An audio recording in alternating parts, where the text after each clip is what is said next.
Bonjour Miguel, enchanté de vous rencontrer. Bonjour Fabien. C'est un honneur tout d'abord pour moi de faire votre connaissance. J'apprécie beaucoup votre travail. C'est réciproque. C'est vrai. Je voulais maintenant qu'on parle de votre œuvre, donc Meta Nature IA. Oui. Je voulais savoir s'il y avait un lien avec Ultra Nature, donc qui avait déjà été présenté en Corée en 2006. Oui, en fait, j'avais présenté au musée de Daejeon cette installation qui est en fait déjà un jardin virtuel qui se génère, qui est autogénératif et interactif. Donc en fait, c'est la préfiguration de tout ce que j'ai développé autour de la nature et de l'artifice. Donc Meta Nature IA, c'est la suite logique avec aujourd'hui l'intelligence artificielle qui crée un nouveau déploiement dans mes créations. Oui, c'est un peu comme des poupées russes, les éléments s'emboîtent les uns dans les autres et c'est ce qui fait que peu à peu, on y voit peut-être une cohérence dans ce travail, enfin c'est ce que j'espère pour ceux qui connaissent le travail en amont. D'accord. Alors c'est votre première exposition ici au DDP. Je voulais savoir déjà ce que vous pensiez de cet endroit. C'est un véritable honneur que... Bon, je connaissais déjà le DDP, mais je ne pensais pas qu'on me donnerait... je pouvais avoir l'opportunité de créer une œuvre à cette échelle. Donc c'est un bâtiment qui, moi,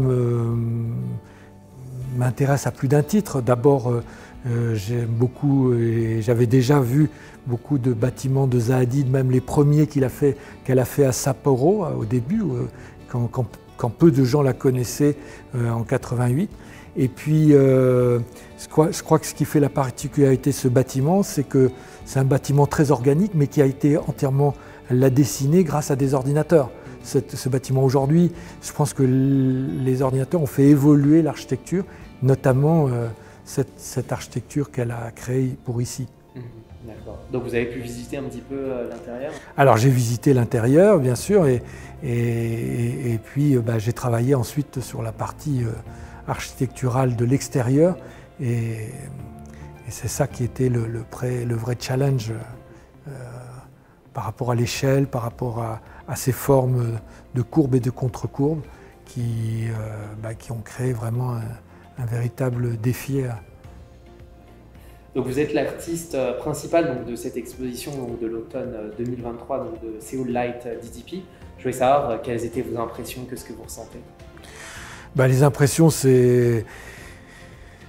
d'abord c'est la plus grande œuvre que j'ai jamais réalisée en termes de taille. Donc c'est une œuvre de 200 mètres par 34 mètres de haut. Donc ça c'est aussi quelque chose qui m'intéresse à plus d'un titre. Après, ce que je trouve formidable, c'est que Seoul Light, c'est aussi une forme de démocratisation de l'art, c'est-à-dire au fond, ça permet aux habitants de Séoul, pas ceux qui vont forcément à Frieze, à Kia ou dans des musées, de voir la création d'aujourd'hui.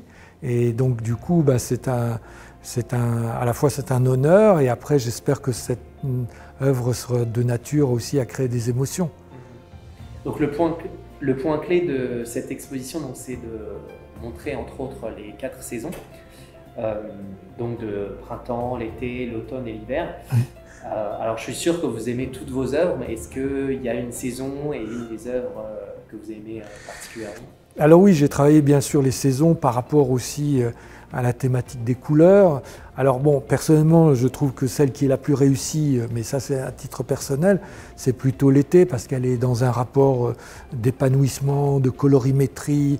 Donc c'est une œuvre qui a ce rapport à la vie, qui a un côté très entraînant, enfin en tout cas je l'espère.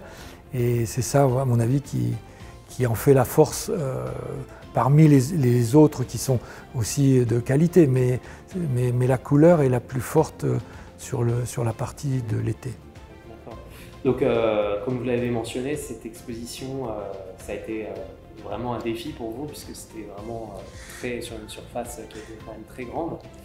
Et je voulais savoir si vous aviez eu des difficultés dans la préparation. D'abord, à la fois c'était une très belle commande, mais dans un délai quand même très compressé. Donc le temps était aussi un facteur à la fois formidable parce qu'on est obligé de le faire, mais avec une contrainte, c'est que la complexité aussi, c'est que, comme je le disais, le bâtiment est très organique.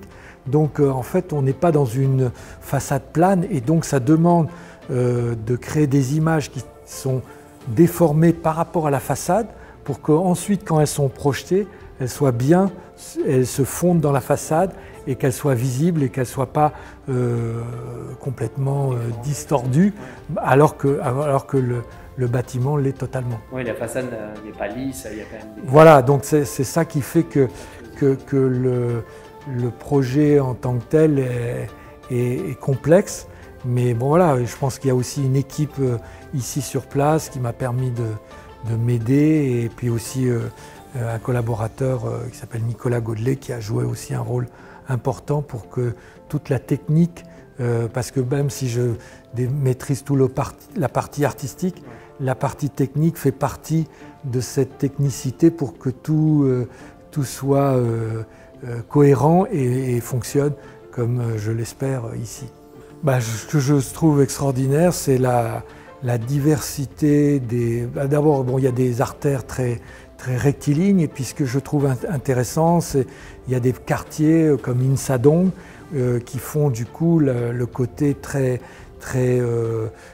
qui en donne aussi tout son charme avec toutes ces petites échoppes, ces restaurants. Donc tout ça est d'autant plus formidable que ça donne... En fait, Séoul a des multiples facettes et c'est ça qui en fait aussi sa richesse, avec aussi des interventions architecturales, des musées de qualité. Donc c'est une ville que j'ai plaisir à y retourner. Et en plus, j'ai une belle exposition aussi en complémentarité au Hara Art Center, qui est aussi dans ce quartier de Insadong.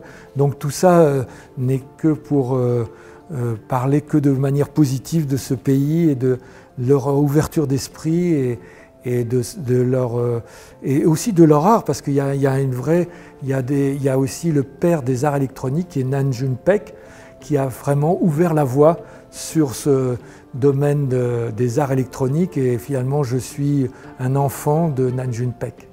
Ok, très bien, merci beaucoup en tout cas. Merci. De vous rencontrer. Merci Fabien, merci, j'espère que je n'ai pas été trop long.